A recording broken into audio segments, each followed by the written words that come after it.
encore un exercice qui utilise des polynômes irréductibles. On considère un polynôme P dans R de X tel que, évalué en tout alpha, il est positif ou nul. Voilà, tout alpha réel. Il faut montrer qu'il existe deux polynômes A et B réels, tels que P est égal à A carré plus B carré. Ça fait penser au théorème des deux carrés en arithmétique, et effectivement, il y a des points communs. Mais c'est plus simple quand même ici, et l'idée est un petit peu la même, mais en plus simple. You've got to practice what you preach. Donc voici une preuve qui utilise la décomposition en polynôme irréductible. Donc bon, je vais prendre P, je vais le supposer unitaire. Oui, en fait, P, son coefficient principal, s'il n'est pas nul, évidemment, son coefficient principal est forcément positif. Donc, puisqu'on a ça, faites tendre vers l'infini et vous verrez.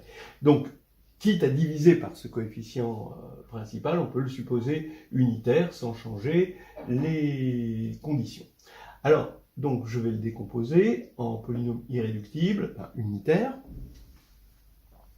Et voilà, et sur R, ces polynômes irréductibles réels, ils sont de deux formes, soit de degré 2 avec un discriminant strictement négatif, soit de degré 1. D'accord ? Et dans ce cas-là, unitaire, ça fait x moins AI. Mais dans ce cas-là, si vous avez dans cette décomposition du degré 1, alors forcément, le fait que ce soit positif, si vous regardez dans un intervalle suffisamment petit, un intervalle ouvert qui contient AI, d'accord, eh bien, vous allez voir qu'il y a changement de signe si le alpha I ici est impair, si la valuation est impaire. Donc, dans ce cas-là, la valuation alpha I va être paire.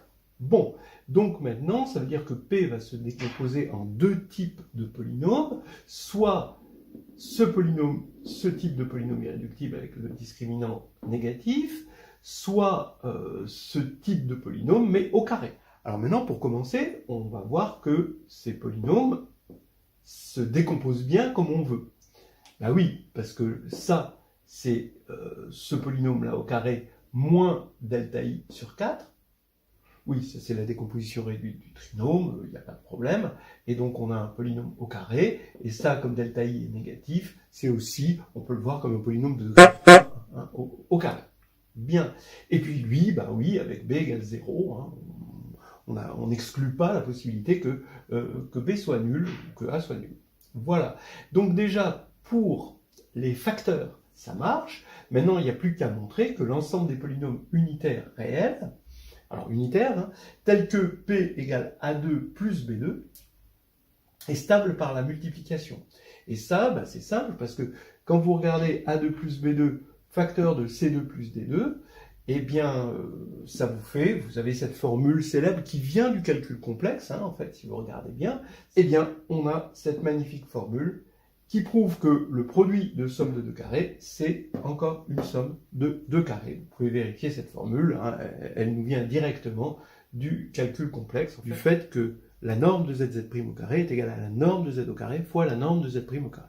Donc c'est très vite vu, sauf que là, on l'applique à des polynômes au lieu de l'appliquer à des réels. Voilà donc l'exercice qui me paraît très très bien.